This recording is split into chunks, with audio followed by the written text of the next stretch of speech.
right now. All right, so thanks again for joining us for tonight's first community meeting for the Brattle Street Safety Improvement Project. My name is Brooke McKenna, and I'm the Assistant Director for Street Management with Cambridge Traffic, Parking, and Transportation. And I am joined tonight for the presentation by Joe Barr, the Director of Traffic and Parking, as well as Andreas Wolf, the Project Manager for the Brattle Street Project. We're also joined tonight by a bunch of other city staff, including Andy Reeker from Community Development, Patrick Baxter from Traffic and Parking, Kara Seiderman from Community Development, Diane Stokes from DPW, Jerry Friedman from DPW, and Stephen Muse from Traffic and Parking. We also wanted to thank Councillor Mallon for joining us tonight. And with that, I will hand things over to Joe to get us started with the presentation. Thank you very much, Brooke, and welcome everyone. Again, I'm Joseph Barr. I'm the Director of the Cambridge Traffic, Parking, and Transportation Department, and I want to also welcome you to tonight's meeting about safety improvements on Brattle Street. Next slide. So I'm going to go through the planning background for this project relatively quickly, and then turn it over to Andreas Wolf, our project manager, to go through the other elements of the agenda, the project overview, schedule and next steps, and then we'll have opportunity afterwards for hopefully plenty of questions and feedback, and Brooke will come back to sort of explain how that's going to work once we're done with the presentation. I do want to emphasize that this is, as Brooke said, our first meeting on this project, so we'll be going over some basic information and kind of early ideas, but there'll be several more community meetings to come before we implement any additional changes, or any changes, sorry, on Brattle Street. Next slide. So again, I'm going to talk through the planning background before turning it over to Andreas. And I wanted to start, next slide, with just a really quick discussion of kind of what drives the design of our streets at this point. Because Cambridge, I think, not uniquely, but like many other cities that are trying to be more progressive in our approach to transportation, approaches our street design a little bit differently than maybe has been historically the case over the last 40, 50 years. And we really focus on designing our streets for people of all ages and abilities, whether that's someone who's older, someone who's younger, someone who has a disability, children going to school, whatever it might be. Importantly, that does very much include people who don't have access to or don't always have access to a car, and are using other forms of transportation to get around. And we really want to make sure that we're creating facilities that are safe and accessible for a whole range of different people, like I said a minute ago. And that includes our bike lanes, but it also includes other facilities, pedestrian safety improvements, accommodating deliveries, what have you. And so again, everything we do really has that all ages and abilities concept in mind, and making sure that we're promoting sustainable modes of transportation. And when we think about vehicle congestion and vehicle delay, we're really not as focused as perhaps traffic engineers have been in the past on, the speed or of travel or how quickly people can get places. We recognize that often the safest way to move people around is to move them, slowly. That doesn't mean not focusing on making sure people can get places, but it does mean that we're not focused on, speed or making that movement as quick as possible. We're focused much more on safety. And I know that, many residents in Cambridge and having met with folks on Brattle Street in the past on other topics, that that many people on Brattle Street specifically in that neighborhood share that concern around making sure that we move people as safely as possible and not focus on speed. And similarly, we don't prioritize delay or eliminating delay for private vehicles or for people driving alone. We really want to move the most people we can, the most efficiently. So whether that's by foot or by bike, or in some cases not Brattle Street by bus, we're really focused on those sustainable modes and the people movement, not the movement of vehicles or eliminating delay for vehicles. Next slide. And when we think about our street design, there's several different pieces to that. And this talks about, designing streets versus enforcing streets versus educating street users. And all of those are important, but we really focus a lot, and this project certainly as well, on street design and creating what we call a safe system, or taking a safe systems approach, as it's sometimes referred to. And that's really focusing on people and on the humans that use our streets, and trying to both prevent errors from occurring on our streets that might lead to serious consequences, such as a major injury or fatality, but also lessen the impact of errors when they do occur, because we're obviously, none of us are perfect and we do make mistakes, but we try to design our streets in a way that those mistakes don't lead to those kinds of really negative outcomes. So as an example, on the right, there are often situations that happens to all of us for good and bad reasons where we're momentarily distracted. And that could mean a driver doesn't see a cyclist or the other way around. The type of separation that we're going to be talking about and getting into more detail on between bikes and cars can decrease the chances that momentary distraction then leads to something tragic. So, a crash that can be a serious injury or fatality, to really give that kind of a situation where those kinds of mistakes and errors that do occur don't lead to those kinds of tragic outcomes. We also want to focus on shifting away from blaming individuals. Obviously, we all have a role to play in making our streets safe, but what it really comes down to is making sure that our streets are designed in a way that individuals can make the types of errors that we all do, and not have it lead to this kind of tragic outcome. And really focus on the people who are most vulnerable. And certainly in a place like Cambridge, if you're in a metal and glass vehicle, and you're in a crash, obviously there can be bad outcomes, but we see relatively few, serious injuries or fatalities from vehicle crashes, just with other vehicles or with, fixed objects. But it's really the vulnerable people who are not in cars, bikes, pedestrians, who wind up, or cyclists and pedestrians who wind up, suffering the most. And we really want to try to prevent crashes, not mitigate crashes, and just keep the bad things from happening in the first place. Enforcement and education are both really important, and we do that. The Cambridge Police Department does significant enforcement for all users, bikes, pedestrians, and cars and trucks. And we spend a lot of time, and particularly the Community Development Department and the Police Department spend a lot of time on education of all different types of users. But none of that replaces the need for really good street design, and that's what we're aiming for in projects like this one. Next slide. This all builds on a long history of policies and plans that support sustainable transportation, really going back 30 years to the original Vehicle Trip Reduction Ordinance, which was passed in 1992, which lays out a framework for doing exactly what the title says, which is trying to reduce the number of vehicle trips in Cambridge and make those safer. And then there's a whole variety of additional ordinances and plans in there: the Parking and Transportation Demand Management Ordinance, the city's climate protection plans, which has been through several iterations, or school wellness policy, Envision Cambridge, which was the citywide plan from a few years ago, our Complete Streets and Vision Zero policies, which really focus on both creating streets that are available and work for all users, and then eliminating those serious injuries and fatalities from our transportation network. And then, the most recent of those really is the Cycling Safety Ordinance, which I'll get into in a minute, which lays out a very ambitious set of requirements for implementing separated bike lanes and improving bike safety in Cambridge.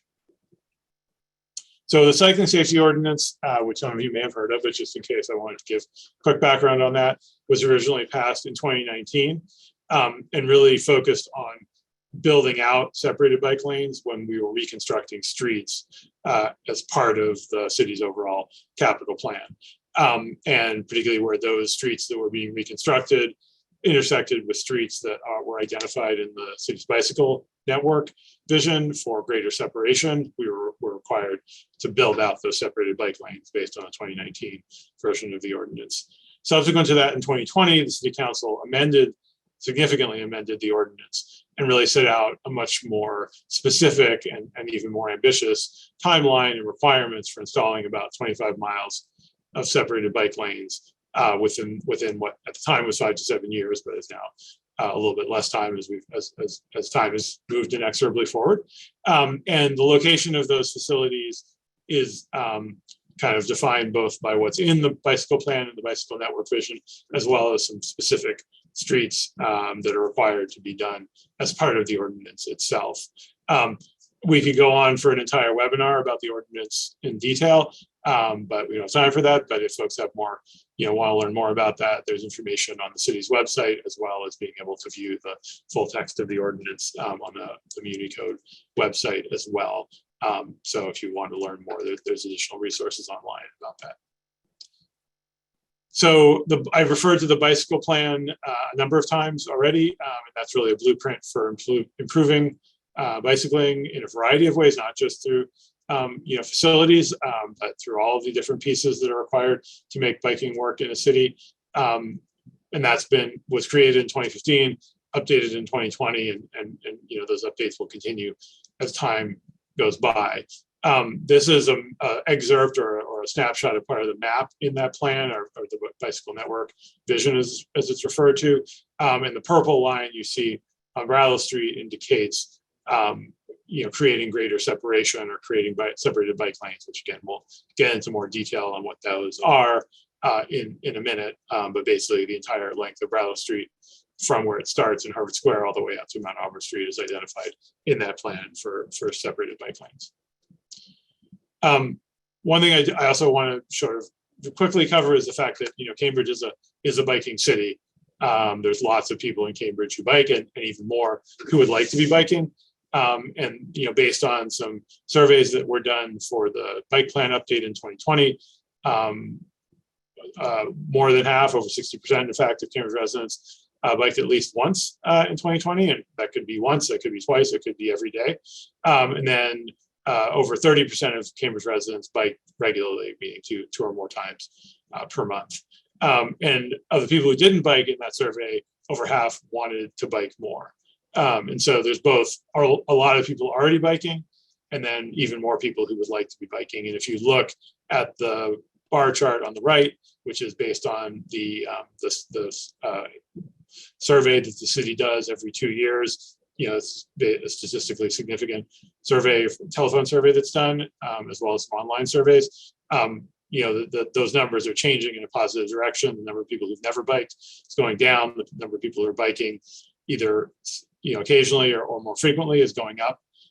So like I said, there's a lot of people already biking, and even more people who want to bike in the future. Specifically on Brattle Street, based on counts from the fall of 2019, so pre-COVID, we had almost 200 cyclists in an hour using or traveling through the intersection of Brattle Street and Mason Street at the end of the existing separated bicycle lane leading into the segment we're going to be talking about this evening. Just to give folks a little bit more understanding of why we're doing separated bike lanes and what the benefits are.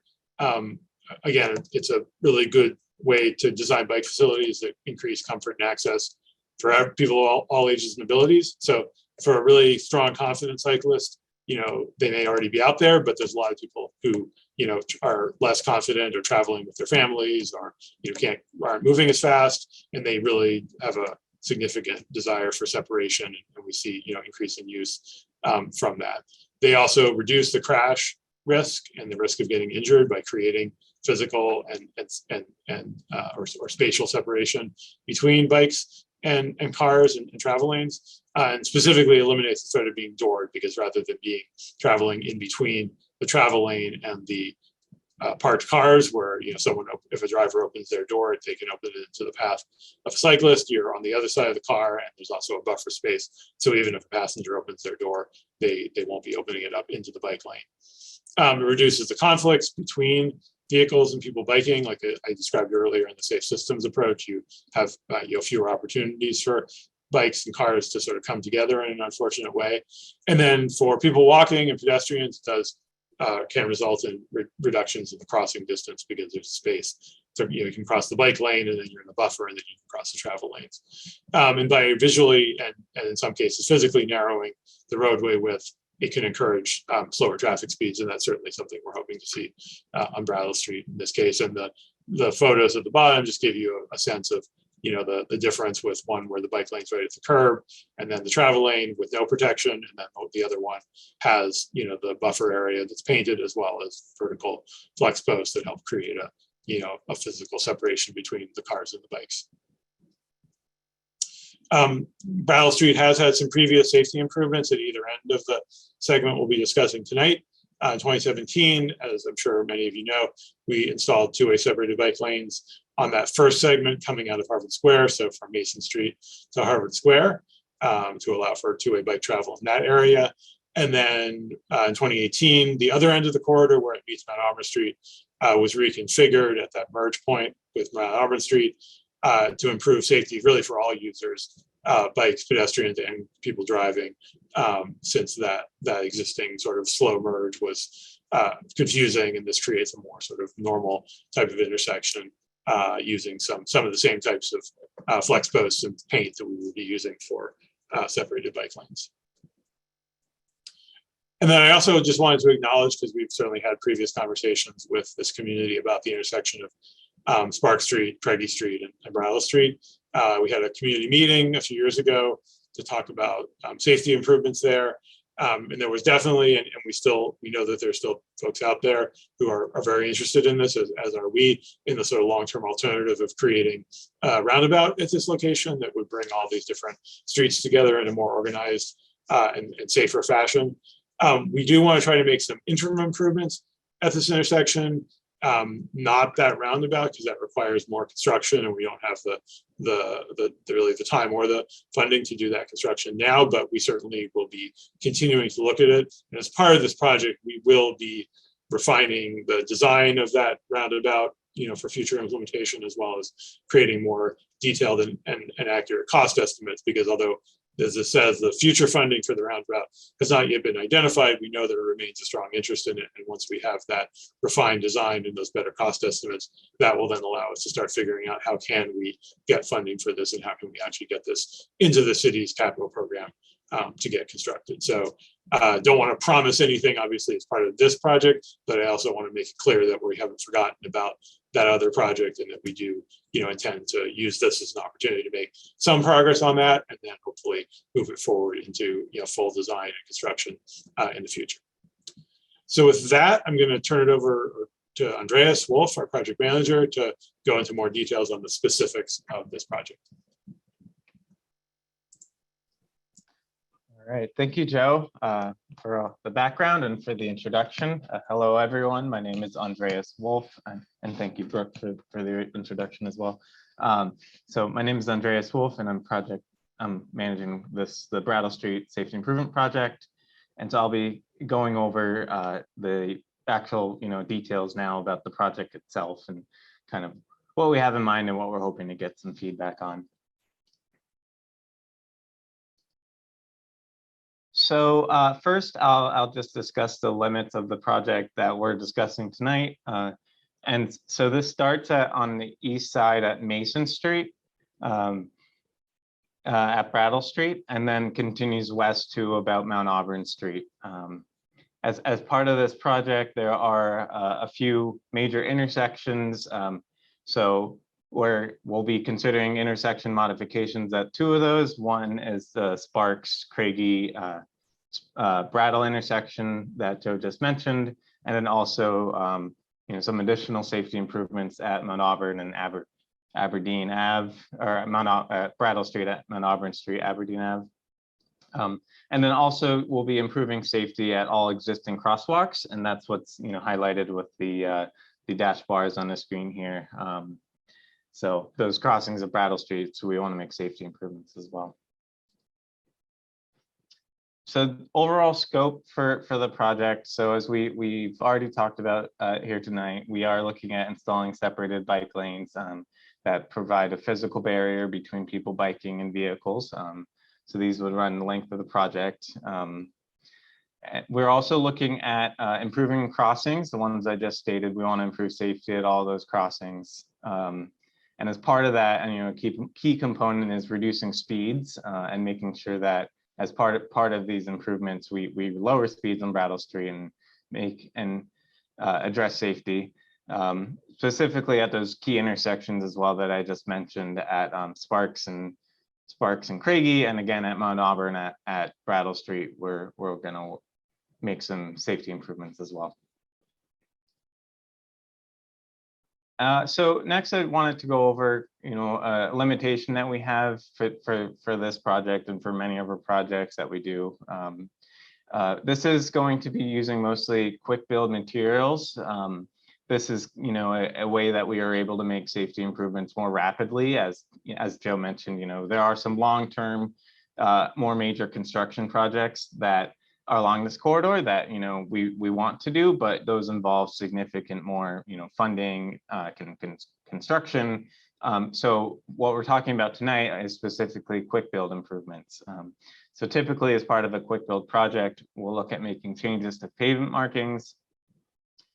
We can install flex posts, as kind of shown on the section on the photo here of the original section of Brattle Street. We make changes to signage. And then we can also make changes to signal timing. And as part of this project too, we're looking at some limited curb changes as well, but nothing that really reaches the kind of full construction that you might see on kind of a longer term project in the city. So currently, Brattle Street, we've kind of divided Brattle Street into just two sections that are different in some key ways that I'll go over. So the first section along the project is the section between Mason Street and Spark Street. Typically on this section of the road, you have 2 travel lanes and two parking lanes with no dedicated bicycle facilities.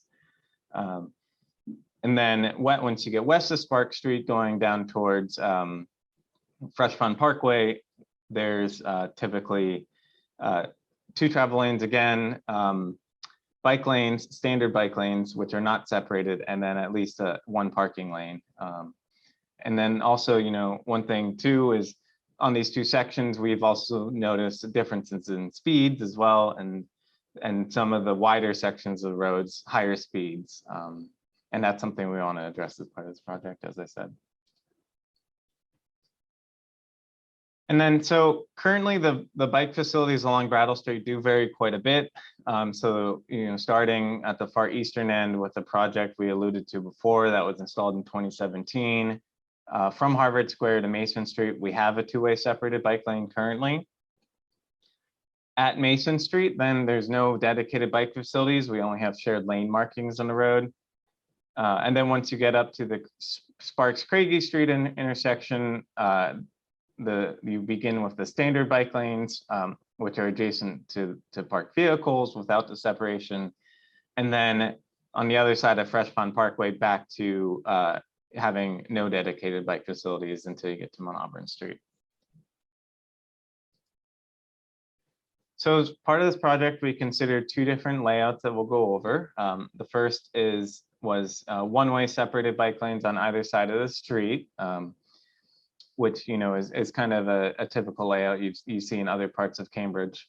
And then we also considered a 2-way separated bike lane on one side of the street, similar to what you already have on a section of Brattle Street east of Mason Street.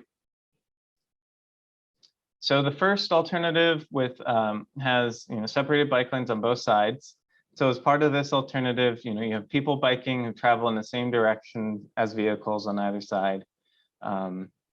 With alternative 1, there's this requires more space, which means that we're limited in being able to provide parking.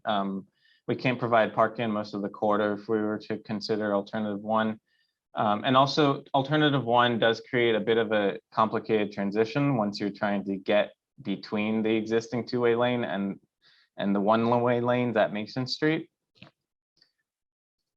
So with all that said, we have a second alternative tonight, which we think is the one that we're recommending, which is the 2-way separated bike lane side on the northern side of the street, essentially continuing the 2-way separated bike lane you already have east of Mason. This creates additional room for parking consistently on at least one side of the street because the 2-way lane takes up less overall space. some of the wider sections of the street too, at least west of Sparks, we may be able to squeeze in parking on both sides, but that's the predominantly we're looking at one side of parking at least. And then with this, you know, you have two-way bike traffic on one side of the street. So bicyclists who are trying to get to the south side of the street would basically travel along the north side, and then when they get to their destination, they would cross the street over. And so as part of kind of the quick build limitations, I mentioned flex posts as something we often do with separated bike lanes. We are looking as part of this project at exploring some other types of separation that'll supplement flex posts. The flex posts are the ones you see on the photo here on the left. This is of Cambridge Street, where you have that typical separated bike lanes on either side layout. So we are looking at procuring some type of precast concrete barrier too, which we think is a bit more aesthetically pleasing than the flex posts. There's an example here in the middle photo. This is in Boston on Westland Ave in the Fenway neighborhood. So this isn't to say we're completely doing away with the flex posts, but we are looking at ways that we can supplement those to, you know, improve safety, make the street more clear, and also potentially more aesthetic as well. So the other part of the project that we talked about before were these street crossings.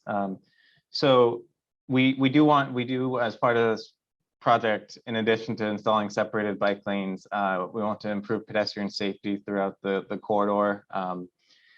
So at all the existing crosswalks, we're hoping to make some upgrades. The goal, we don't necessarily know what this will look like quite yet, but our goal is to overall reduce the crossing distance for people walking. And as part of that, increase visibility. So it's easier for drivers and pedestrians to see each other. And also visually, or in some parts, actually narrow the roadway.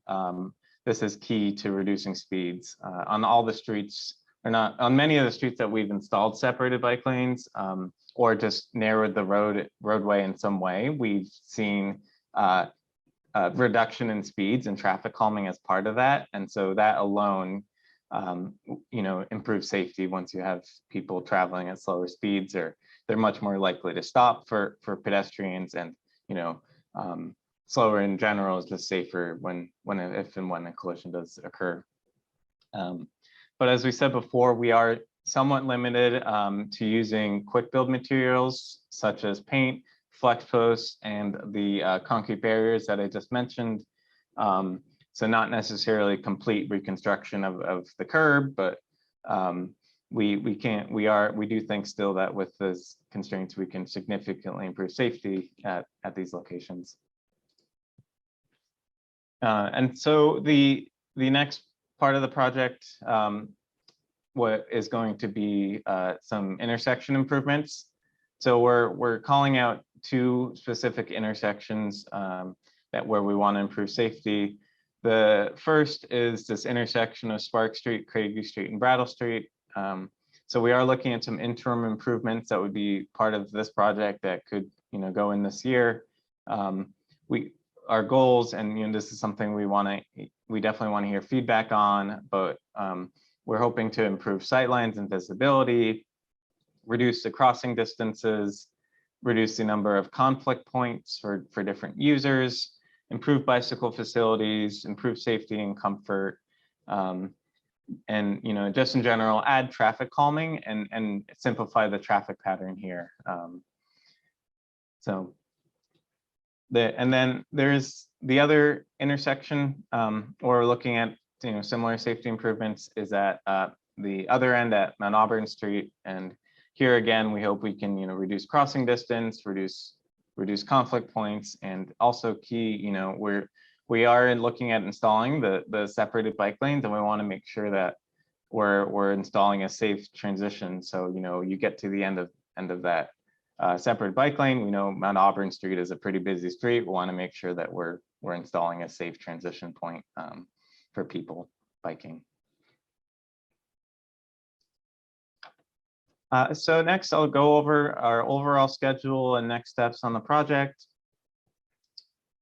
The first point I want to make is, and I'm sure many people on this call, this is happening right in your neighborhood, so you know what I'm talking about. So right now on Brattle Street, there's significant work going on by Eversource to replace the gas main on Brattle Street. And on the map here, I've shown roughly the limits of that work between Fresh Pond Parkway and Spark Street. So this work, is ongoing. It doesn't affect our implementation at all for the section between Spark Street and Mason Street. That's kind of the section that's not covered by the gray here. So for that section, we're looking at implementation this year. And then for the section west of Spark Street, we're going to wait until the gas main work is complete. So that would be next year that we'd be looking at those installing the safety improvements there. And then in terms of the overall schedule, so right now in the spring of 2022, we're having this meeting, we're developing preliminary plans, and we're meeting with local stakeholders. So this includes Longfellow House, for example, the Cambridge Historic Commission, Lesley University, and we're eyeing June 21st as our second meeting for this project. So based on the what we hear, we are looking to share plans at that meeting, that respond to the feedback that we received tonight, and also in the coming weeks. This summer is when we're targeting implementation, at least for that first section between Mason Street and Spark Street. And as part of that, we'll have ongoing community engagement again to make sure the entire community is fully aware of the plans and any kind of design changes that happen. And consistent with the coordinating with Eversource, we're looking at installing safety improvements on the remaining sections of Brattle Street west of Spark Street at a later date, so that in the fall and winter we'll have additional meetings and community engagement to discuss those plans, in addition to providing kind of updates on schedule and timeline. And so here, just to clearly state what is in, because we're talking now about two different phases of this project. So in the first phase, which is happening this summer, that's what we'd be looking at, this section between Mason Street and Spark Street. So as part of that, we would install separated bike lanes that are that continue the separated lanes installed in 2017. And then the safety improvements that we're talking about at the intersection of Sparks, Craigie, and Brattle would be part of that phase one. So that, again, summer implementation for that as well. And then phase two would continue separated bike lanes west until Mount Auburn Street. And as part of that, we would be making additional safety improvements at the intersection of Mount Auburn and Aberdeen with Brattle Street. With that, aiming for implementation in spring or summer of 2023, again, with additional engagement throughout the winter. So that's the project overview, and I'll turn it over to Brooke to just go over, how we'll handle the questions and feedback. Thank you. Great, thank you, Andreas. So we're going to transition now over to kind of the Q&A comment section of the meeting. So we basically have two ways for people to ask questions or make comments.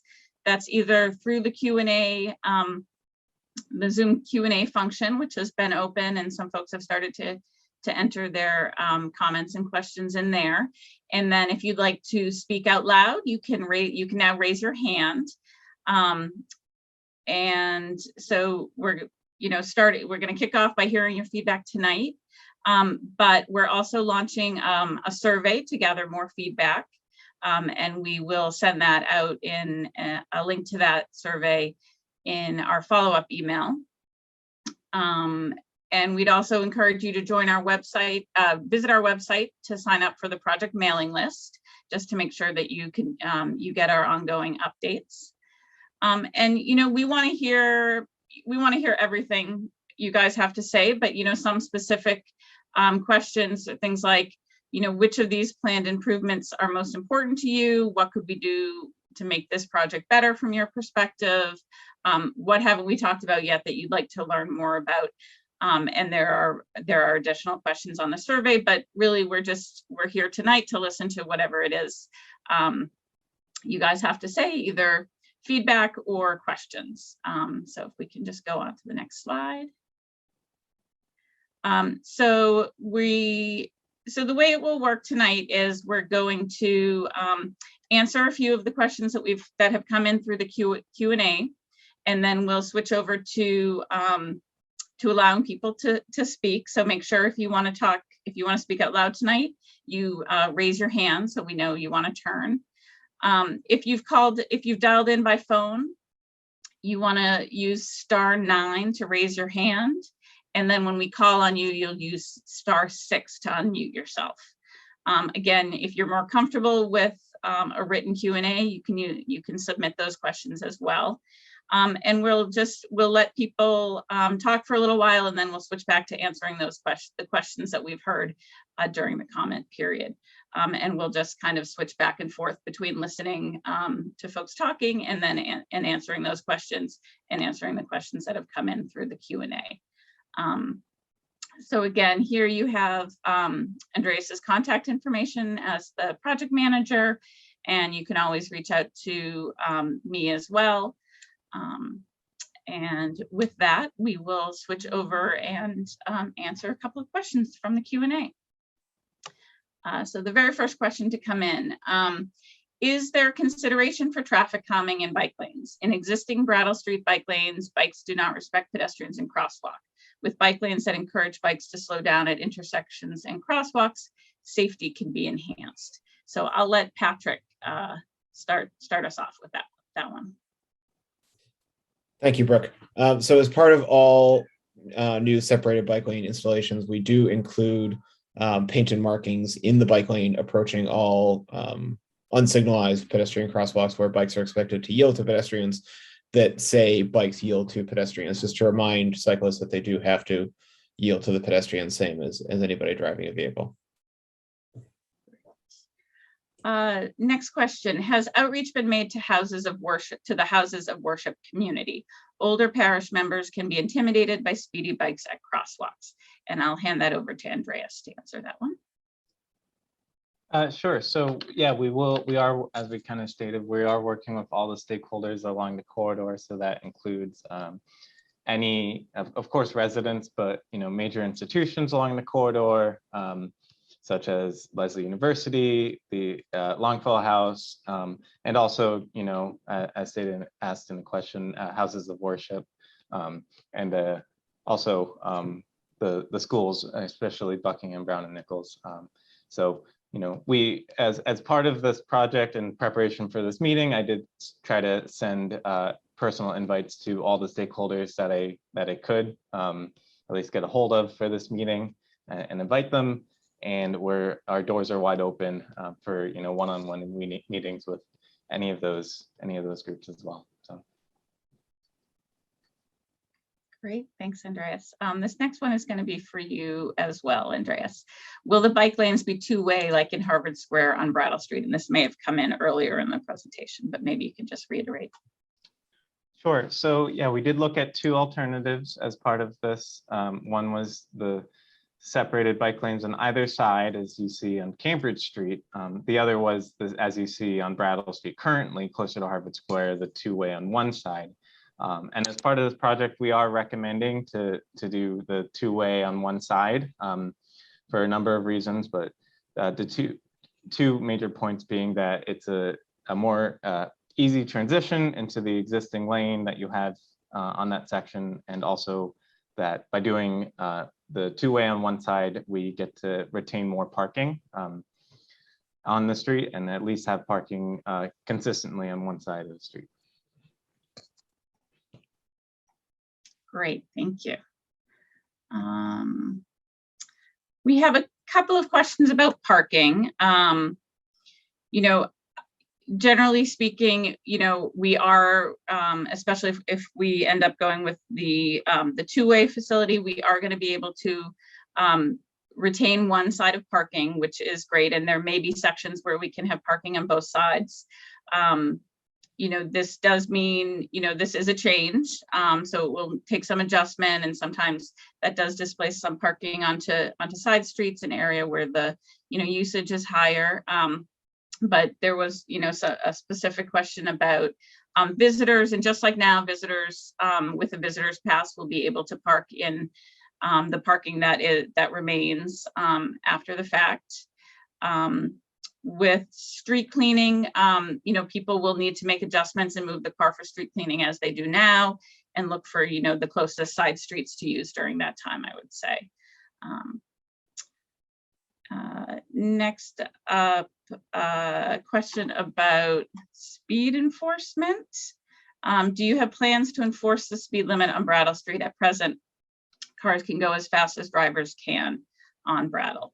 Patrick, do you want to take that one? And after this, we'll switch over to taking some live questions. Yes. So as part of other separated bike lane projects that we've done in the city of Cambridge, we've found a pretty significant positive impact on speeding. So when we install the separated bike lanes, we're kind of visually narrowing the width of the roadway and providing a narrower travel lane for motor vehicles to travel. And we have seen speed reductions in the range of 3 to 5 miles per hour, which is very significant. So the hope is certainly that with the changes that could come as part of this project at Brattle Street, we'd be able to improve speeding. And by improve, I mean reduce. Great, thank you. Okay, we're going to switch over now to take some live comments. First up is Elizabeth, followed by Christopher. Elizabeth, you can go ahead and unmute yourself. You have the floor. Good evening. Thank you very much for this. I want to say I live on Brattle Street, pretty much at that intersection, and I'm amazed that you find 195 bicyclists in an hour at that intersection. And maybe they're there, but they're certainly not going by my house. So I just would urge you. I mean, if that's something that's factoring into your planning, there are not 195 bicyclists on Brattle Street commuting back and forth at any of those hours. I rest my reputation on that. I'm concerned, you mentioned, I'm not totally against this, but I'm concerned that you haven't reached out to the Armenian church. Again, I live kitty corner across from it. I see funerals, obviously that attract a lot of old people park there, and obviously the weddings that go on there. Also, I don't quite understand how this, even though you say bike lanes will slow people down, it sounds like it's still going to be just as wide for the cars going back and forth. And most of those are commuters. They're not people who live on Brattle Street who are the problem in terms of the speeding.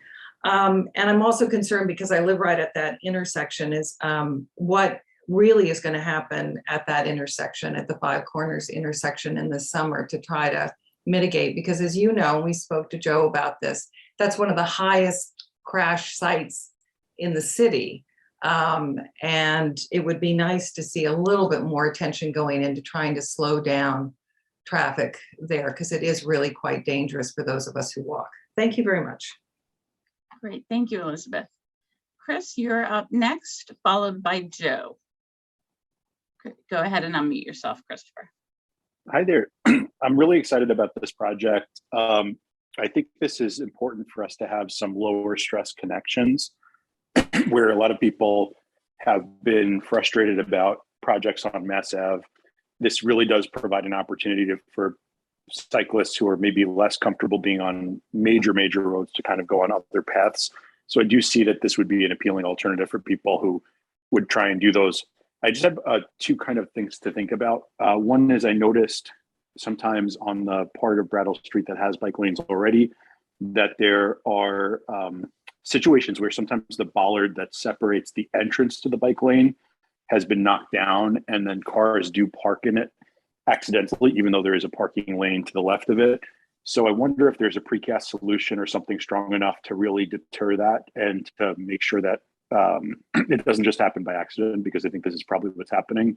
there is actually parking to the left, but people don't realize it, maybe because they're visiting Harvard Square. The other thing is just, I think it's really important to try and push turns farther and farther into the intersection so that people don't take them too quickly, because I noticed that when I'm driving a car on Brattle Street, that I have a hard time making sure I've really looked over my shoulder and really have made sure that the bike path is clear and before I go ahead. And so, I have to look in kind of both directions before making a right turn when heading toward Mount Auburn Street. So I would kind of just ask maybe if there's a way to kind of turn slow, like slow turns down by advancing bollards deeper into the intersection or something like that. It might be really helpful. Thanks so much for your thoughts and your time. Okay, thank you, Chris. Next up is Joe, followed by Petru. Joe, you can go ahead and unmute yourself.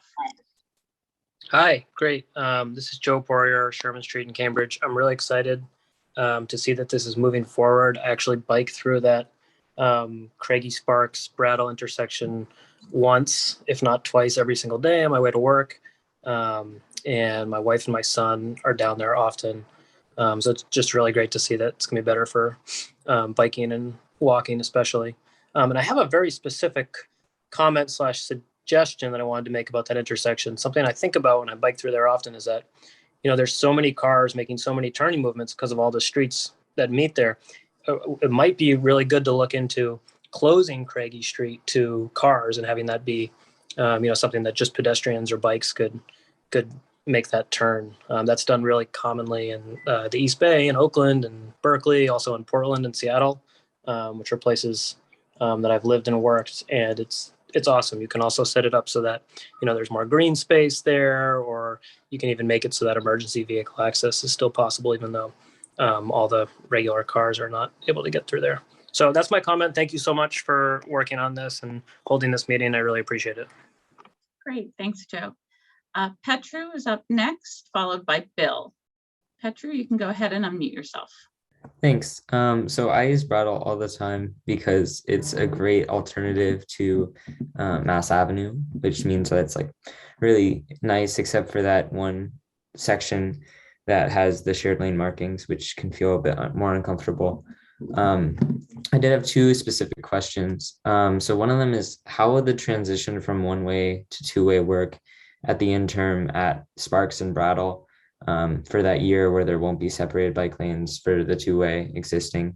And the other thing is, I'm a little concerned about the conflicts from the two-way bike lane, especially at signalized intersections. I noticed that you didn't mention any possible or changes at Fresh Pond Parkway, which is an intersection that is incredibly busy with a lot of bicycle and vehicle movements. And I think it would be helpful if bicycle signals and possibly some turn restrictions or protected signal separations were considered leading bicycle intervals, something like that with signal modifications or turn restrictions, especially at that intersection or any signalized intersection.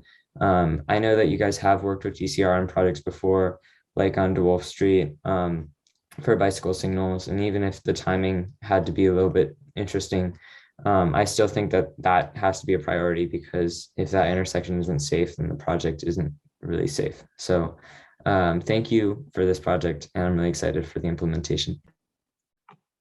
Thanks, Petru. Bill, you're up next, followed by Rachel. Hi, yeah, so I'd also like to really thank you for the work you're doing. I think it's great. Since I've moved here to Boston in '97, in Cambridge, the situation for bikers has improved tremendously, and I really appreciate that, particularly along Brattle Street. Now, I happen to live in the Birches condominium, which is on the corner of the intersection of Mount Auburn and Brattle Street. And, we're like a 16-unit condominium of people who park on the street. We don't have off-street parking there. And so first of all, I really appreciate that you're considering the two-way bike path, which preserves some of the lanes. But I was also wondering if another consideration might not be just to turn that whole section between Mount Auburn Street and Fresh Pond Parkway into a one-way street, and that way you could preserve parking on both sides.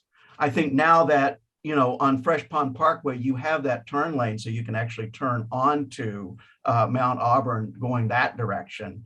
That if you just had it one way going into Harvard Square, that you could preserve our parking. And I think in general, it also addresses the whole speed issue, which is actually horrifying in that section of Brattle Street. People just whip through there. So I was wondering if that might not be a consideration, something that you would take into consideration. Thanks, Bill. Rachel, you're up next, followed by Ned. Rachel, go ahead and unmute yourself. Hi, my name is Rachel. I live on Grozier Road. Just wanted to thank you guys for all of the work that you've done. I'm really excited about this. I walk, bike, and drive on Brattle to get to Harvard Square to get to work. And I'm just excited to feel safer, especially in the section where you have a shared sign for bikes near Mason Street. And I just wanted to echo concern about the Brattle and Fresh Pond Parkway intersection. That's how I get home. And the way that the way it's painted right now, there's low visibility for bikes on the right side. I would love a bike signal there so I could get a head start. Since you can't enter Grozier from that side, to get home, I have to go on Fresh Pond Parkway. And as you know, people love to whip around that corner. Someone did recently and slammed into a barricade where I usually walk my dog. That's concerning for me as well. I would love for that intersection to have a bike signal so I could get a head start and protect myself on that section. Thank you. Thank you, Rachel. Ned, you're up next, followed by Monica. Ned, you can go ahead and unmute yourself. Thank you. I want to just reiterate, where higher density populations, like where we live at 250 Bridal Street, right near the Mount Auburn Street intersection, the bicycle traffic is much lighter in this section, but the population is much greater, where we have a greater need for parking on the street. And if this is implemented, we lose half the parking, it'll spill over into the adjacent neighborhoods. So I'm just wondering if there would be consideration about the density of the population versus the traffic, the bicycle traffic, which was very low at this end of Brattle Street, but the density is very high. Thank you. Thank you, Ned. Monica, you're up next. Go ahead and unmute yourself. You're going to be followed by Eaton. Thanks, Brooke. I appreciate it. I just wanted to start by saying I'm really happy you're considering this for Brattle Street. It's such a wonderful street to bike down. We enjoy doing that, my family and I. We live on the end of Brattle, closest to Mount Auburn. We live in the same building as Bill and Ned, and we're definitely considering how it would improve our lives to have protected bike lanes on Brattle. I'd like to reiterate Bill's suggestion of reducing this end of Brattle from the Parkway to Mount Auburn to one lane. Cars speed through this section much higher speeds than they do the other sections of Brattle. It's dangerous to cross the street. We don't let our daughter, who's more than capable of crossing most streets, cross on her own because of the speed. Our dog's almost gotten hit a couple times because of the speed, and people don't respect the cross lanes that are painted into the street down here. We definitely live in a building with no off-street parking. The building next to us is the same way. Together, we're about 34 units. So you can imagine how many spaces we need to take up, in the neighborhood across the street from us is not, I don't believe, city ordinance streets. So we're not actually able to park on those streets. So would really hope you take those things into consideration when you're doing this end of Brattle. Thanks. Great, thank you, Monica. I think we're just going to take one last person. We'll be coming back to this, but just before we answer some of these questions. So Eaton, go ahead and unmute yourself. Hi. So I also wanted to thank you. I live on Concord Ave, and Brattle Street is the way I bike to Harvard Square. So I'm also very excited for the project. I want to make a few points. First, I heard Andreas mention that you're looking at using precast concrete barriers, which I think is a great idea. It will provide much safer experience. It's a much better separation, in my opinion. So I want to encourage you in this. The other thing I want to say is that since there are a few crossing streets in this, all along Brattle, but especially the first section. I mean, while you're doing the design, you need to give attention to the intersections on how cyclists get in and out of the bike lanes. Because, for example, on Mercer Circle and Brown Street, they don't even have a crosswalk across Brattle. So this is something that needs attention. And another point is about the refuge island. In the intersection with Brattle, Sparks, and Craigie, there is a refuge island which is not leveled with the pavement, which provides much better protection than, for example, the one down on the intersection with Appleton, which I don't know what was the consideration, but just crossing it on foot is, I don't know.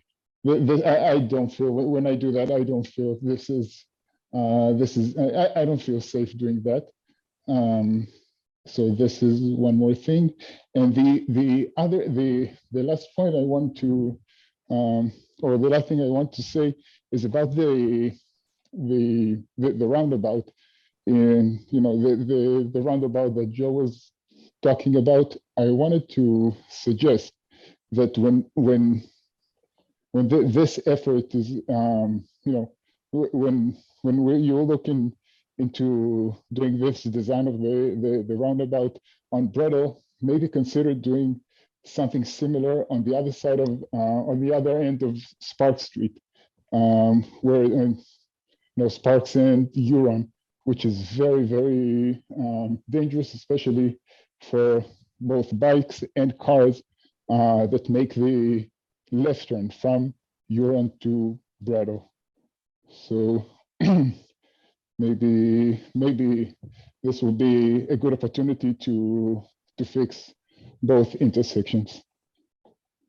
All right. Great, thank you. Okay, we're going to switch over now and answer a few of these questions.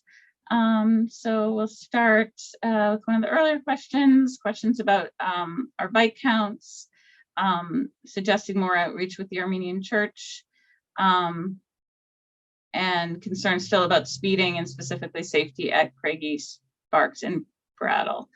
Andreas, did you want to say something about that one? Sure. So I guess I'm happy. So we did hire a consultant to do our bicycle counts for this, not specific for this project, but they were collected in 2019. And so those were full day counts, I think 12 hours. And so we do have all that data. And so, that's something that we're happy to share in whatever medium works best for people. And then also with the church concerns, they're definitely, a key partner in this, and we do want to work with them closely. So if we don't hear from them, we will reach out to them. So. Okay, the next question is going to be for Patrick. Part of Brattle Street east of Mason has knocked down barriers. Can you install the precast concrete here too? Also, please push turns further into the intersection to slow them down and make it clear that people driving should be looking for cyclists. Can we put bollards in the intersections? So in regards to adding them in other segments of existing bike lanes, that is something we're going to be looking at. We're planning on using this as a pilot process so we can make sure we have all of our ducks in a row in terms of how we procure these and make sure that we have our installation methods down. Once we've had a chance to get experience using these in this location, we'll be looking at other locations that would be appropriate to add these both along kind of linear segments of bike lanes and also, as appropriate at intersections to kind of ensure that people are turning in the correct location and maintain safe sight distances between vehicles and bikes. Great. And I'll just say, we have heard from numerous people about the Sparks and Craigie intersection. And, at our next meeting, we'll definitely start to go into some detail about what our thinking is and our suggestions for making safety improvements there. So we are definitely hearing you on the challenges there right now and looking for ways to improve that. So next question. How will the transition work before phase 2 is installed? Worried about conflicts at signals, including Fresh Pond Parkway. Can we install bicycle signals and/or turn restrictions here? Patrick, do you want to talk about the transition?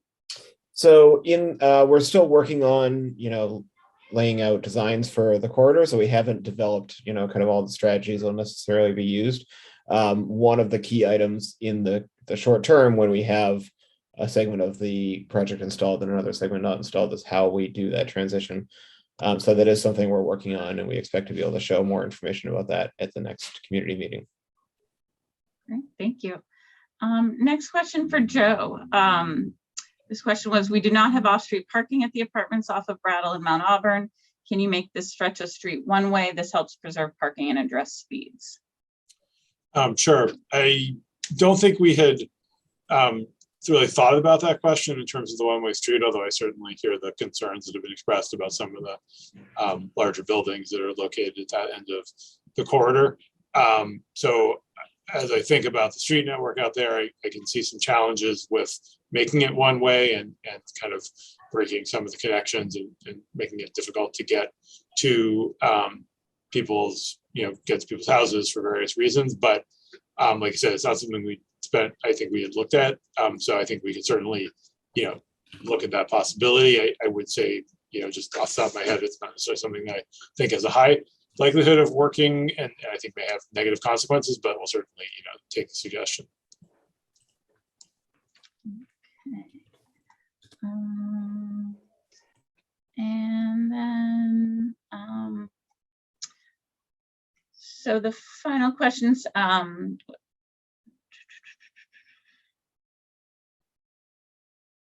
I think that was more of a comment. So I think maybe now we can switch back and answer a few more of the written Q&A questions. So this question, Patrick, maybe you can answer this one. Is there a reason why the section between Fresh Pond Parkway and Mount Auburn Street can't be completed during phase 1 during the gas main project? So while from just a technical installing the bike lane point of view, that certainly could be done. We don't want to create a situation where we're having to transition people if we move forward with a two-way bike lane scenario. We don't want to have a situation where we're transitioning people that are traveling eastbound back and forth more than once. So you don't want to have the bikes have to move across to get back into the standard bike lane through the area that's under construction and then get back over to the other side again, especially given that the total duration before we're able to go to the next phase really won't be that long. Really the best case scenario is to just build the remaining segment all the way out as one phase. Next, Andreas, a question for you. Would the Craigie Sparks improvements be completed before BMN starts back up after Labor Day? That's crucial. So I don't think at this point we have an exact date of when we would be planning to do that, and I think that is certainly something we can look at. We'll just have to do outreach and make sure that time frame works for for all our other partners involved in that, other partners too know about the changes and are fully up to speed. But that is a great concern to flag for our attention. And yeah, we'll certainly be working closely with the school too and set up meetings with them to make sure that this project is beneficial and meets their concerns as well. So. We have a couple of questions here that are really looking for concrete answers on how many parking spaces would be removed. And that's something that we need to get a little further along in the design before we can really start to have those concrete numbers. We need to know which direction we're going, whether we'll do the two separate or the two-way, the direction I think we're leaning. But that's information that we'll be able to share at the next public meeting as we're a little further along in design. The next questions are speed tables at crosswalks being considered as part of the 22-23 work. Andreas, do you want to take that? Sure. So as part of this project, we are looking mostly using quick build materials. And so quick build typically includes pavement markings, changes to signage, vertical separators, whether that's flex post or concrete barriers. We can make significant improvements using these materials. However, speed tables are typically something that is constructed, require more in-depth construction. The speed table, at least where you raise the entire intersection. And so that's not something we would necessarily be able to do given the kind of timeline and constraints. But that's not to say that the changes we've planned won't have a positive impact. Okay. On this next one will be for Patrick. On the question of one-way lanes on either side of the street versus two adjacent lanes on one side, does the city have any data on the frequency of bike accidents or crashes associated with each? My assumption is the latter is more challenging to navigate turns, such as going to the south side of the street, as mentioned. So we have not seen any crash data that I'm aware of that show increased kind of bike on bike crashes as related to two-way bike lanes. That said, if there were kind of low speed incidents between two cyclists, I wouldn't necessarily expect that's something that would actually be reported to Cambridge Police in the vast majority of cases. But we have not seen any data on any safety issues related to that bike lane. Okay. Next question, Joe, I'll ask you to answer this one. What are the safety plans for the intersection of Brattle and Fresh Pond Parkway?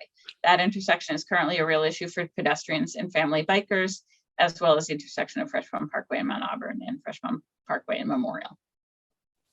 So I would say we don't yet know what our specific safety plans are, but that's part of what we'll be investigating further as we get into the detailed design of this project, as opposed to just the kind of layout options that Andreas showed. We are aware that there was a crash there recently that I know is of concern to some of the school parents traveling through there. And we've had some communication with the DCR who owns the signal and the intersection, as well as heard from some state elected officials about this. So we definitely want to work collaboratively with DCR to see what we can do at that intersection as part of this project in a quick build way. And then if there's something else more significant in the future, but we're certainly aware of it as a concern, and we'll be working to address that again once we have more detailed designs. But it's good to hear that concern so we can make sure we include that. Great. Next question for Patrick. Why not reduce the speed limit to 20 miles an hour on Mason Street? Mason is controlled by all-way stop signs on the Brattle end and a traffic signal on Garden Street. The length is short. There's a complex intersection on each end and the intersection in the middle. That's certainly something we can take a look at. Next question. I feel like the parking next to the bike lane in the part of Brattle near Harvard Square has been difficult and unsafe for a lot of reasons. Is it definite that the plan will not include parking in line next to the bike lane? Andreas, do you want to take that one? Sure. So we haven't ruled out specific locations for parking specifically because we want to make sure that we are providing parking where it is needed. So For example, we may have in some locations flexibility to switch the side of parking if, for example, on the north side of the street there is a greater need. So while, you know, I think in most sections we'd be looking at parking on the south side where it isn't against the bike lane. If we do receive, you know, specific comments from a property owner, from like an institution on the other side that they have a need at that location, we may have flexibility there. So there may be some cases where we do have the floating parking. With that said, you know, I think as Patrick said, you know, we have not heard specific safety concerns about that arrangement with having the floating parking. So we do think it can work on either side depending on the needs. So we're gonna answer one more question, then we'll move back to the public comments. And Bruce, you'll be first up. And I'd encourage anybody, this will probably be the last time around for public comment, because we do still have a lot of questions to answer. So if you have a question you want to say out loud, go ahead and put your hand up now, and we'll make sure to get to you. But our last question before we switch over will be, my biggest concern that has not yet been addressed is at the western end, Brattle, Mount Auburn, and Aberdeen. I often turn right onto Aberdeen coming from Brattle and find this turn to be so dangerous that I regularly cut through the sidewalk or gas station. Not sure if this is within the scope of this project, but I request improvements to make this safer. Patrick, do you want to take that one? Yes. So as part of the design, we are going to be looking at where Brattle Street ties into Mount Auburn Street, with hopes to make some minor improvements to the traffic signal to accommodate bikes accessing the new bike lane from Mount Auburn Street eastbound. That'll also allow us the opportunity to consider connections to and from Aberdeen Avenue. Great. All right. So with that, we'll go back to comments. So Bruce, you're going to be followed by Alexandra, but Bruce, go ahead and you can unmute yourself. Hi, thank you very much. I'm dismayed and alarmed to see that the advocated proposal is those two-direction bike lanes. The one that already exists down on the section of Brattle Street in Harvard Square, which is only a one-way section for automobiles in that stretch, is already a dangerous, confusing situation. Automobiles turning out of Church Street onto Brattle Street. Where did they look? They know that Brattle Street's a one-way street proceeding from left to right, so they look to their left. Why should they look to their right? You know, they may think pedestrians are coming from the right, but a bicyclist who's traveling at 10 miles an hour, so much faster than any pedestrian would be, is you know, at great danger approaching from there. And for the city to encourage bicyclists to do that, and indeed even to call it a safety improvement, is really, as I said, quite alarming. To think about introducing these bidirectional bike lanes on one side of the street, up on the two-way stretch of Brattle Street, at every single intersection, it is putting bicyclists at great danger. Automobiles have to, you know, be, first of all, to be aware of it, they have to look to the front, they have to look to the back. I mean, just think about it. And there is no way that puts bicycles in greater safety. To put bike lanes, of course, on either side of the street wouldn't be not as dangerous, but it ruins the parking. It's completely unfair to the people who live in that neighborhood. And what it, I think, brings us to is a realization that the entire introduction of bike lanes on Brattle Street is ill-conceived.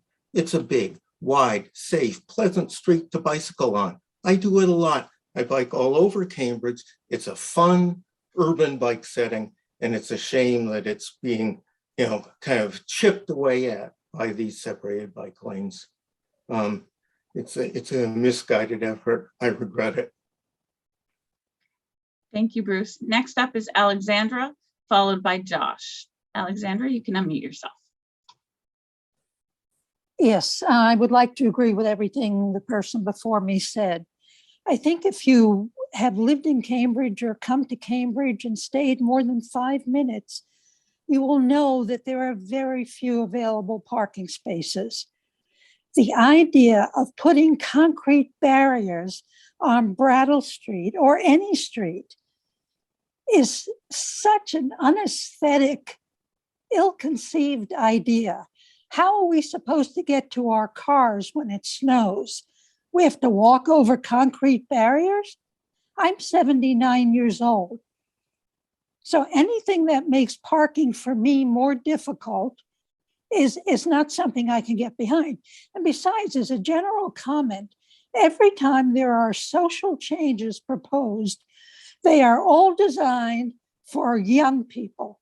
None of them are designed for people who are older. Bicyclists do not pay taxes. We pay taxes on our cars. We pay taxes on our apartments. And it just feels like we're not being given any consideration at all. The aesthetics are going to be terrible. If they look like anything they look like near Harvard Square, there's nothing pretty about it. And I think it's just as responsible for bicyclists to be careful. They're putting themselves at risk. They have to be careful. Does the whole city have to change because people use bicycles? It just doesn't fly. I'm totally against it. Okay, thank you, Alexandra. Next up is Josh, followed by Jan. Josh, you can go ahead and unmute yourself. Thanks for reaching out for public comment and for all of your work on this. I live on a side street between Brattle and Mount Auburn.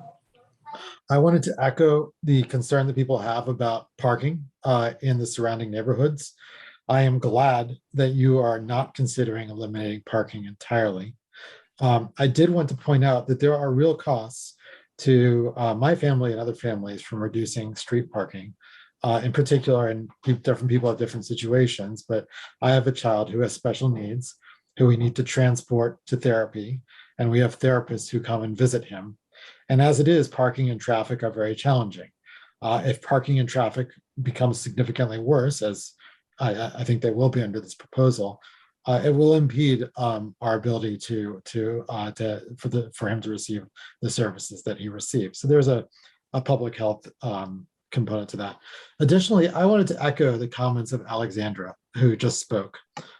I think it goes without saying, for people like her and for people like my parents who are seniors, they will have to walk on average a greater distance and climb over barriers in some cases to get to their home from their car and vice versa in the winter. And, not in the winter, but in all sorts of circumstances.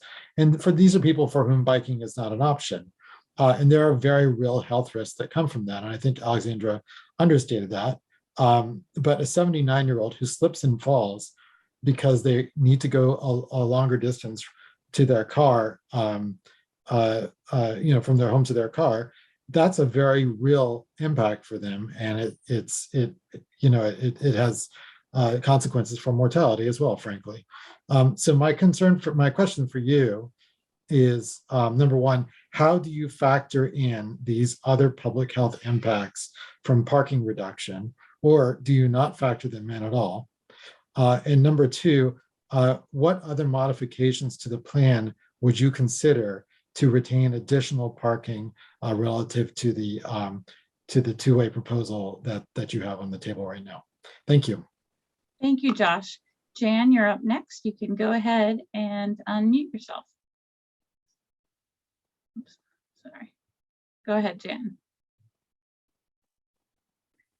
Hi, sorry. I just want to say that I strongly support this project. Having biked just today on Brattle Street into Harvard Square, I felt very threatened by the cars coming up behind me in the Sherrod area between Sparks and Mason. So one concern is how I will make that left turn when I come down Sparks onto this new lane. I currently have no idea the best way to make that left turn. I usually get off my bike and act like a pedestrian and use one of the crosswalks. So that's one question. The other one is, will you be able to do some spot repaving of the surface that will be the new bike lane? Because it's already pretty badly deteriorated and the NSTAR work is not helping. They've done some messy repaving. There's some problems like where the storm drains are. You know, it's not a great surface to bike on now, even in the what is called a bike lane between Sparks and the outer, more western part. And I am somewhat concerned that the 10-foot width, I know that's probably as much space as you have, won't be quite enough to be comfortable for two-way traffic, because I do think that there's a huge potential for mode shift there. I think once there is a safe and attractive and protected bike lane on Brattle Street, many West Cambridge residents will choose not to drive a very short distance and park in Harvard Square. They will bike with their children or their teenagers. So I think you're going to get much more bike traffic and mode shift, which is great by installing this. So thank you. Thank you, Jan. Next up is Michael, followed by Holy Trinity. Michael, you can go ahead and unmute yourself. Thank you very much. I'd like to address the section of Brattle between, and it's already been spoken about, Mount Auburn and Fresh Pond Parkway. The condominiums that were referenced by an earlier commenter have 36 units. Most of those do not have off-street parking, unlike the houses. And as a result, they really rely heavily on the on-street parking in that section of Brattle.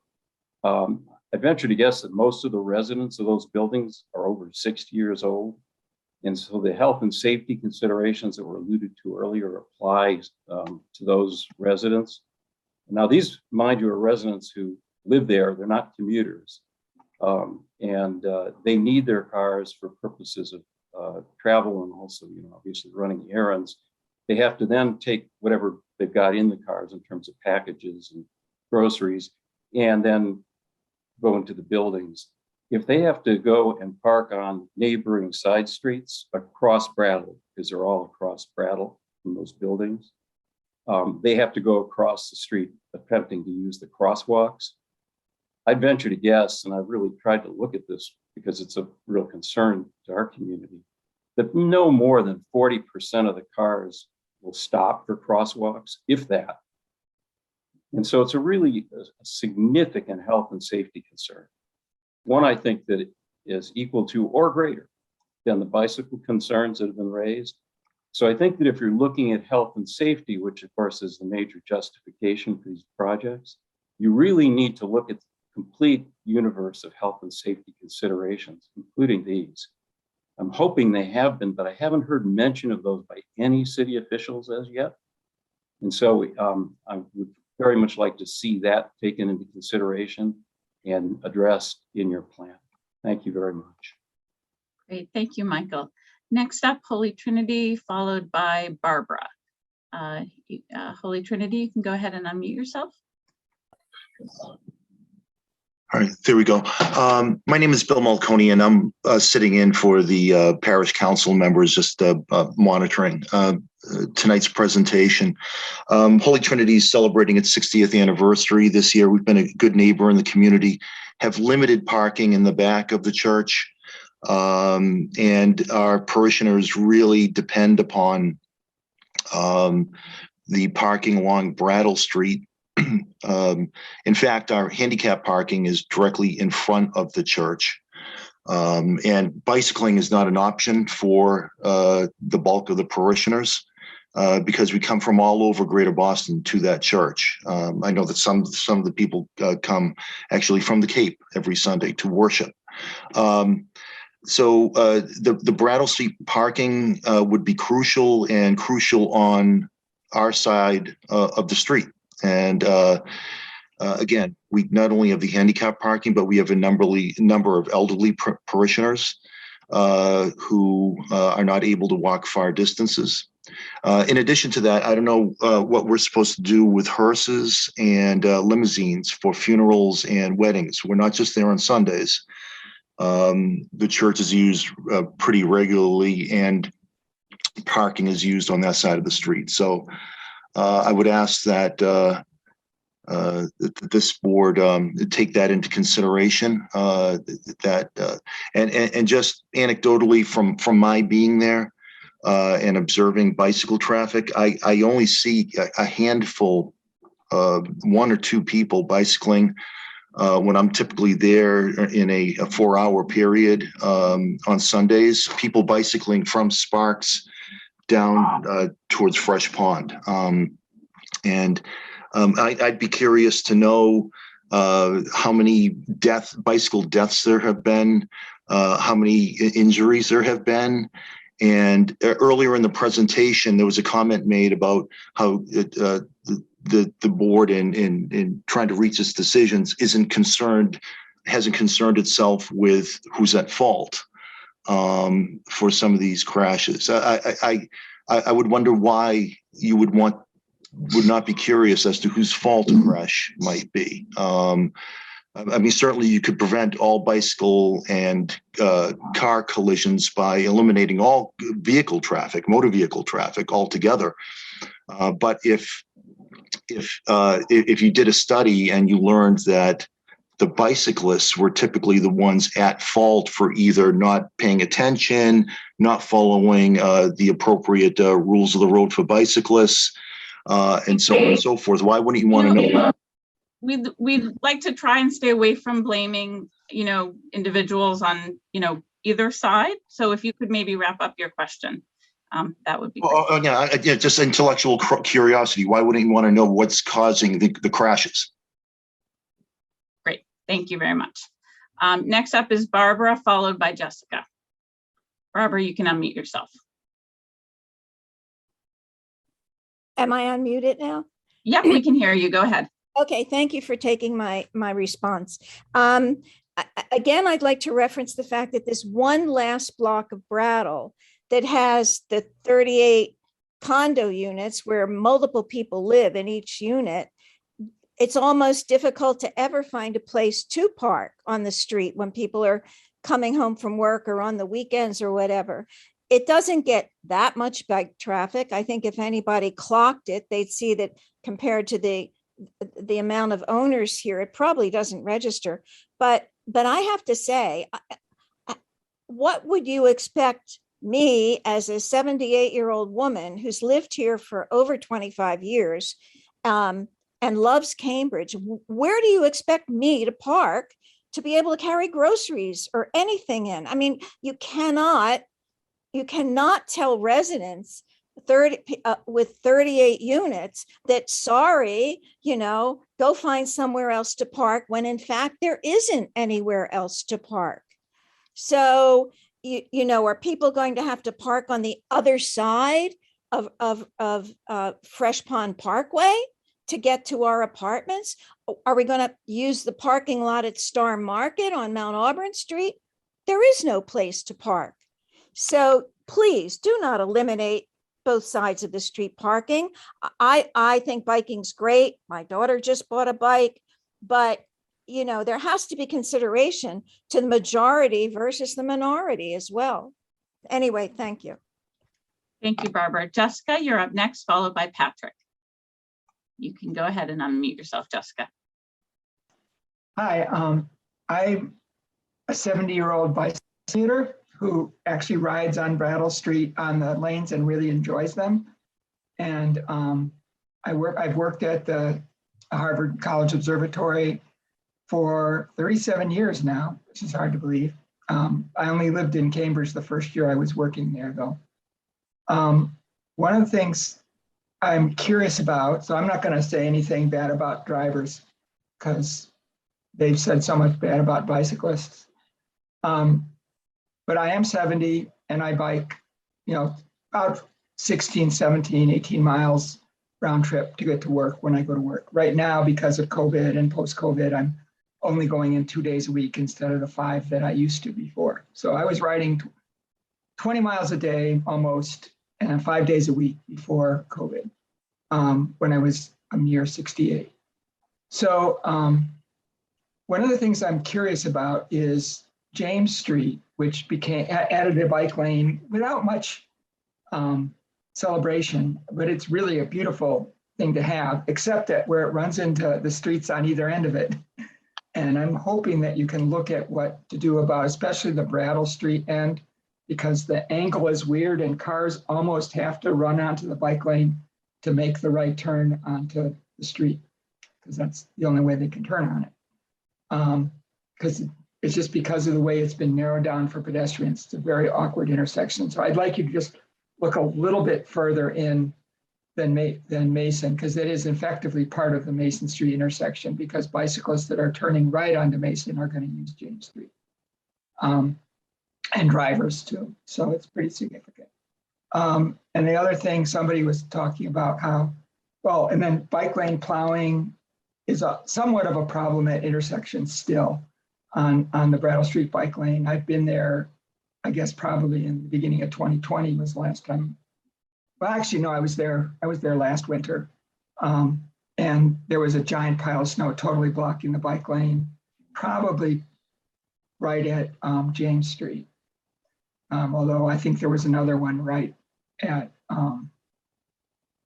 Mason Street. So I think there's still a problem. And I know Cambridge is, I live in Boston, and there's a little more space to put snow around here.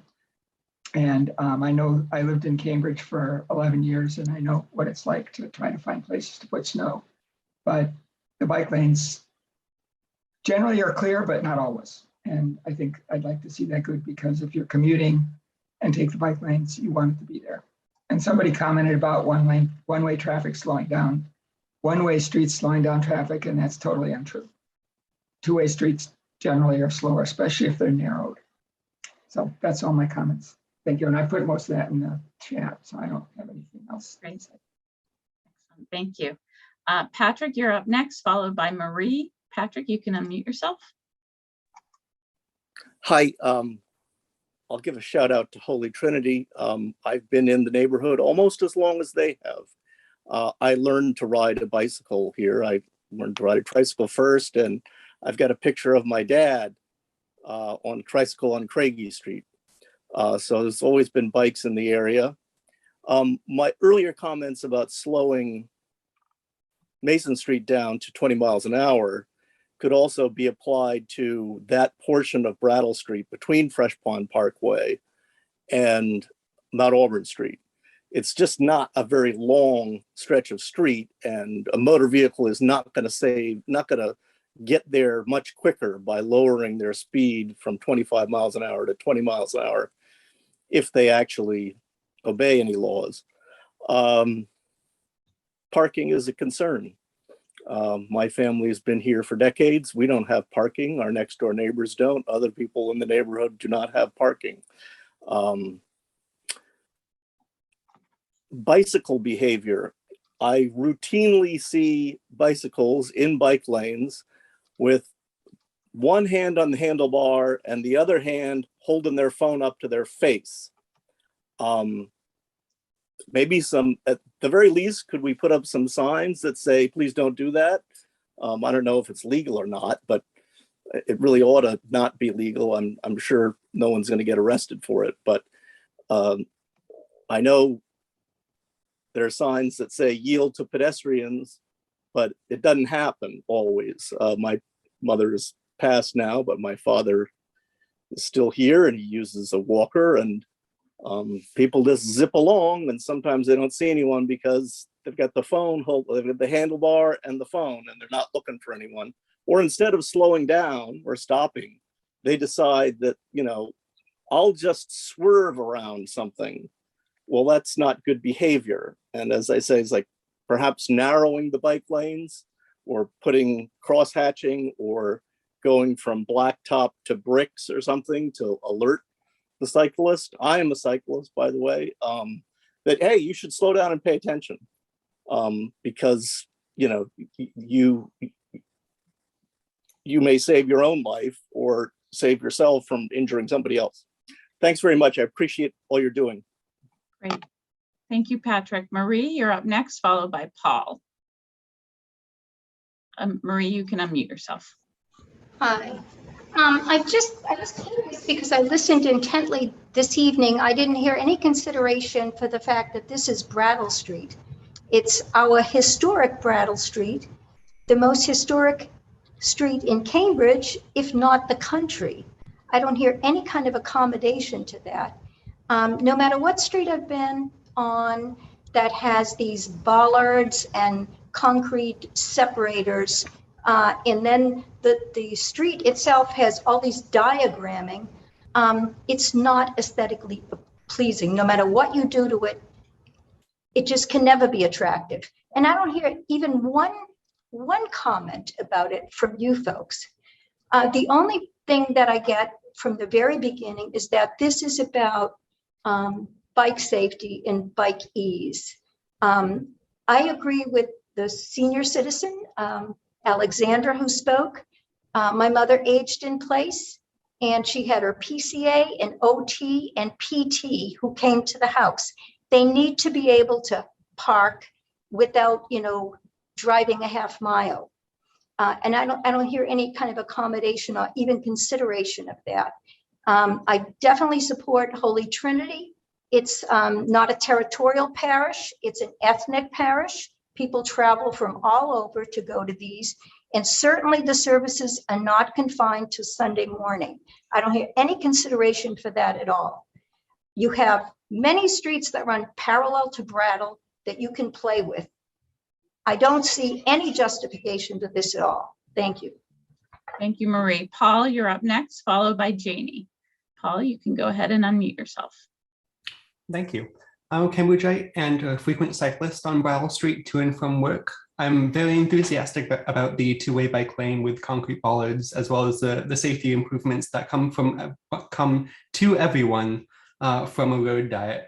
I'm also very interested in the improvements that Spokes and Craig, because that's always a very difficult intersection for pedestrians, cyclists, and drivers alike. I'd like to echo Jan, who made a great point about the spot repaving in bike lanes. Torn up pavement greatly reduces the viability of those bike lanes and makes two-way traffic more difficult. Thank you. Great, thank you, Paul. Janie, you're up next, followed by Harold. Janie, you can go ahead and unmute yourself. Hi there. I want to say how excited I am. I'm really looking forward to more people feeling safe enough to bike into Harvard Square, echoing what Jan said about the mode shift possibility and likelihood. We see that in many places where there are bike lanes. We're actually hearing it a lot about people feeling safer to bike on Mass Ave since those bike lanes are installed. People are always telling me how happy they feel, and I say, tell the city, because I hear it a lot often. Following up on Jan's idea about a lot of people, I am wondering if there's been conversation about how many people can be in a bike lane. 10 feet does seem very, very narrow. I think that people need that. It's a little bit unfair. I don't know how this is going to be heard, but I feel like it's really unfair that one cannot bike safely next to a loved one, while it's very common for loved ones to drive with each other. So I think it would not be a terrible thing if two cyclists could bike next to each other on streets. I think, and to me, I think a street without cars would be a beautiful way to respect the historic nature of Brattle Street. But everybody has different opinions, I know. And thank you very much. Great, thank you, Janie. Next up is Harold, followed by Nate. Harold, you can go ahead and unmute yourself. Oh, thank you. Just very briefly, I treat elderly people and I work with geriatric social workers. And as I understand it, in Cambridge, one of the problems right now is just finding parking spaces for people like who come in for housekeeping, for home aides, for visiting nurses. I'm all for bike safety and pedestrian safety and people safety in general. But I hope before we make any more changes, we can get some data to see whether the changes that have been made have not only increased the feeling of safety, because they can be counterproductive. One of my younger colleagues tells me that right now, some people feel so safe that they actually are being on their phones and they become invulnerable, and drivers begin to get careless.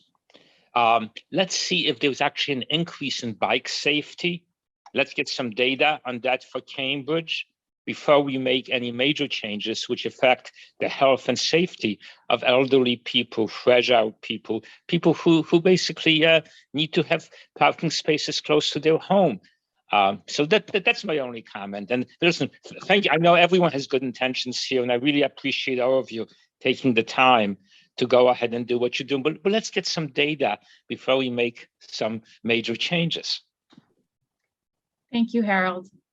Next up is Nate Fillmore. Nate, you can unmute yourself.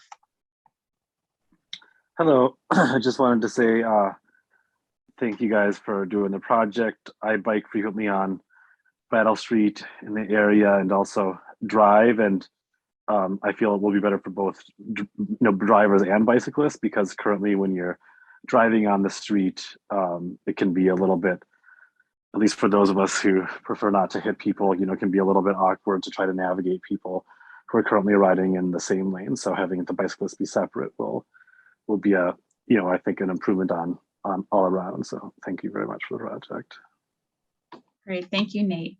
Okay, we're going to transition back to answering some more questions, and I'll just do a quick time check. It is about 7:45, so we have about 15 more minutes to answer questions. We'll get through as many as we can of both the verbal questions we just heard and more of the written questions that came in through the Q&A. But I just do want to say that for any questions, I think there's a lot of questions that we've already answered or that we've already touched on, but if you still have questions that we did not get to tonight, please feel free to follow up with us. But I also wanted to circle back and say this is just the first of multiple community meetings. So you will definitely have more opportunities in the future, as well as we're always happy to have one-on-one conversations as well. So with that, I'll jump back into some more questions. I'll say before we go into individual questions, we've gotten several around comments and questions around the historic nature of Brattle Street, and we are working with the Historic Commission. We've started talking to staff a little bit, and we'll continue to work with them as we go through this process and to work with the commission. So that absolutely is an important part of this process. So with that, I will go to a couple of the questions we just heard. How are you going to make the transition into the two-way bike lane at Spark Street? Can you improve the surface and do repaving as part of this project? Can you make the lane wider in sections where it is narrow? And I'll give that one to Andreas. Sure. So yeah, on one of the last slides here, we did share the second meeting date, and I can share that again if that's helpful, but we are looking at having a second meeting on June 21st. And so we are aiming to have detailed plans at that meeting, and that'll include sharing specifics on how we'll handle kind of the interim period between when you have the lanes go in the first year and before they come in the second year, along with more details on specific improvements at that intersection. And then, just in terms of the width of the lanes, we did share some generic layouts today, but those widths really do vary throughout the quarter. You have some narrow sections where we go down where we have everything kind of at their minimum width, but then there are some wider sections, both in terms specifically wider sections where you might have more of a buffer and wider bike lanes too. Or you might have more parking, for example. So we'll have more details on all those specific for the plans at the next meeting. So make sure to flag that date, June 21st. Thanks, Andreas. I can take the next question, which is concerned again about the Mount Auburn and Fresh Pond Parkway section. This area relies heavily on on-street parking and has many older residents. Very few drivers stop for cars in the crosswalks. I'd like to see more consideration for these and other safety concerns. So I really want to focus in on the crosswalk part of that question. When we install separated bike lanes, there really is a tangential benefit for pedestrians in that the crossing distance is lessened. There's less exposure to motor vehicles in crossing the street. When you have that, you can first cross the bike lane, you can pause in the buffer of the bike lane and then cross a much shorter length where you're actually exposed to vehicular traffic. And that, as much as pedestrians are often very uncomfortable around, can be uncomfortable around bicycles, really the extreme danger is from vehicles, motor vehicles. So by lessening those crossing distance, that really has a great impact, a great positive impact for pedestrians as well.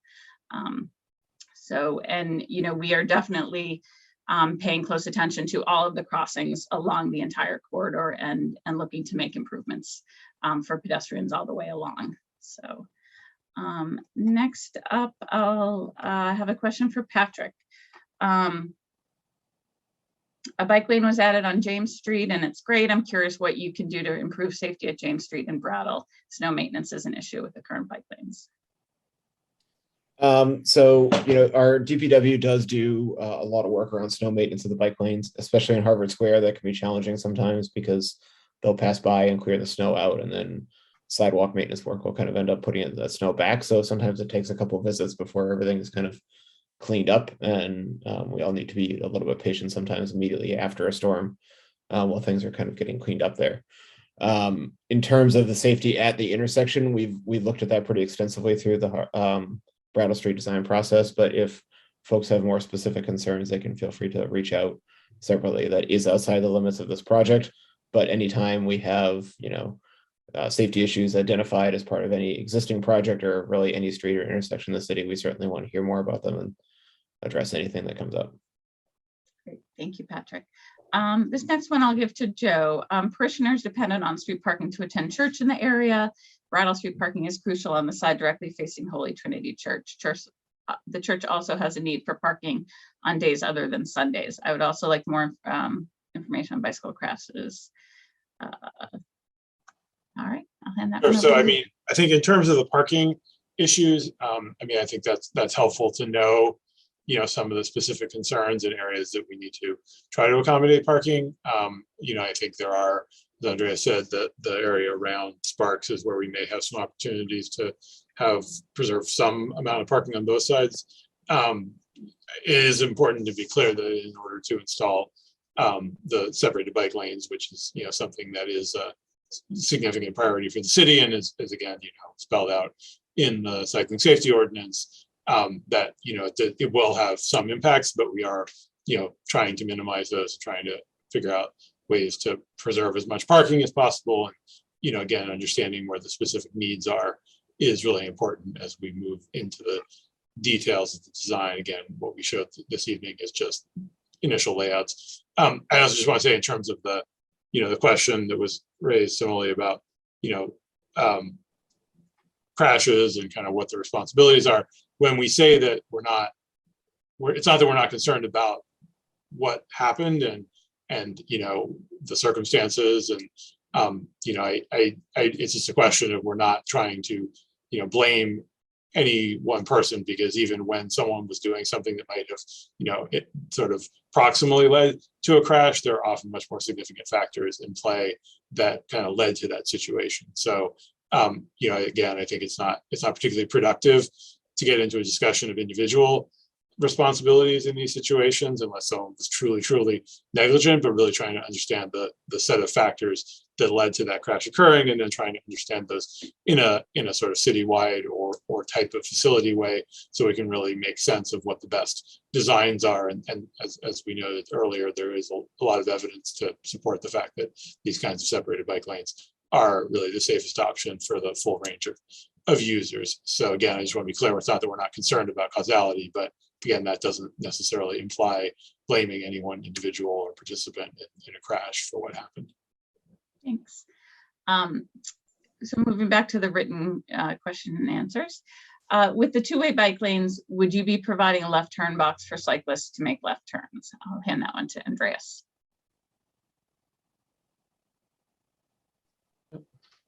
Sure. So in terms of the left turn box, we do often do those throughout the city as kind of a standard treatment. We typically apply them in locations where you have, a significant number of left turns. So we wouldn't necessarily do them at every intersection, especially kind of minor side streets. With that said, I do think there are a few locations along the stretch where they might be warranted. And so as part of the design process, we will be looking at those locations more specifically and have some information on that at future meetings. Great. Another question, this one for Patrick. Is there a way to add protected intersection design, bike lanes set back behind separator islands at corners as part of this project? And 2, could the existing flush median refuge islands be made raised to provide greater protection to people crossing the street? So this project is a quick build, so we don't have the ability to construct islands per se. We do always look at the kind of horizontal and vertical separation, especially at intersections, to ensure there's kind of enough room for everybody to have reaction time to see a potential conflict.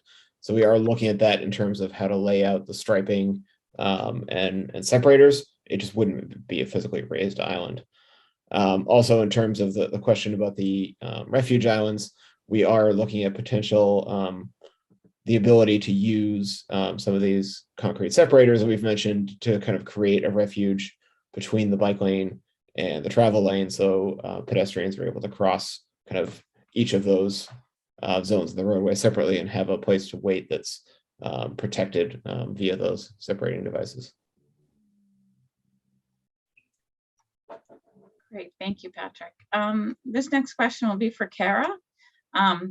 Someone says, I strongly support this project. I biked to and from Harvard Square and Brattle today, and cars were driving so fast and passing me too close. The sharrows in the door zone are inadequate. Is a 10-foot lane wide enough for an increased volume of bike traffic? Hi, Brooke, thank you.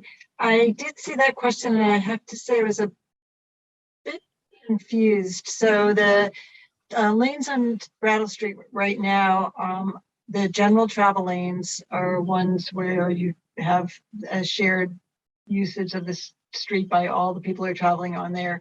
And the shared lane markings indicate that a person who's bicycling needs to be more like taking up the entire lane. You can't have somebody riding side by side of somebody traveling in a motor vehicle and a person traveling on a bike in a safe way.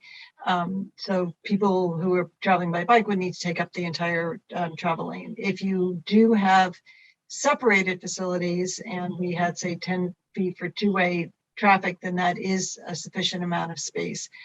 I think that's what the question was. I hope I've answered it. But you do, and I think there was another question about the width that's needed for people, and that would be something that would be important in order to make sure that people can comfortably travel in both directions. And there's different, people can potentially go side by side, and then people, as you have seen, there's more and more different kinds of people, bicycles that people are using. There's cargo bikes and bikes with trailers with kids and whatnot. And that's also something we need to be thinking about in terms of the space for people bicycling. Great, thank you, Kara. Next question, has consideration been given to situations when bike lanes might be closed? For example, a large funeral or wedding at a church and school events, also moving trucks, construction equipment. There are certainly scenarios all across the city where we have bike lanes where certain times the bike lanes have to be closed for things like construction, for things that just can't be avoided. We certainly design so that that is not happening all the time. It's not our preference that the bike lane be closed for everyday occurrences by any stretch. There are certain situations that make that more challenging, but we certainly will look with the design of these lanes to design it in such a way that can accommodate the nearby uses without closing the bike lane. So that we don't see that as a desirable outcome, to have a bike lane design that has to be frequently closed for whatever the reason, outside of kind of very once in a while types of things. But I hope that answers the question. Next up, another question for, oh no, we got that one already. Sorry. What is the potential, this would be a question for Patrick. What is the potential solution for the Mason Street intersection if the city were to choose the first option, the two one-way separated bike lanes on either side of the street?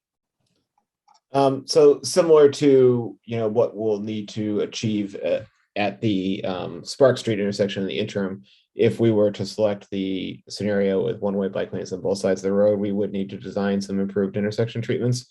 We have not identified what those are at that point yet. We're just not that far along in the process. And another one for you, Patrick. Can pedestrian activated lights be installed at the Spark Street intersection?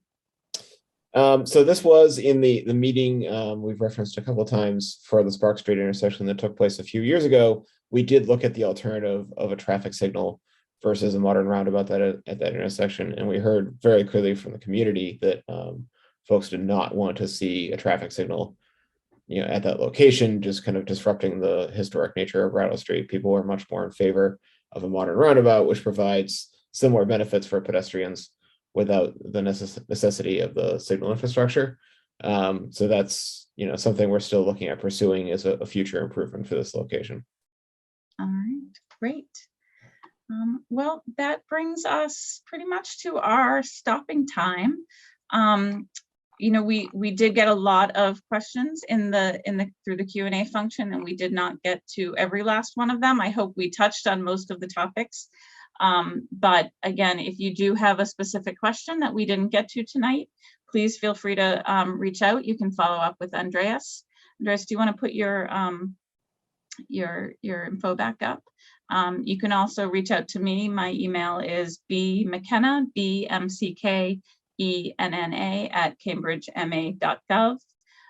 You see Andreas's contact information is here on the screen again, and the project webpage at the bottom of the screen. So please visit the project webpage and sign up for the mailing list to get all future updates. And please be on the lookout for our survey, because we would love to get as much feedback as possible as we move forward with our planning. And with that, I will just thank you all for joining us tonight and for your great participation. And we look forward to seeing you again soon. Thanks very much. Have a good night.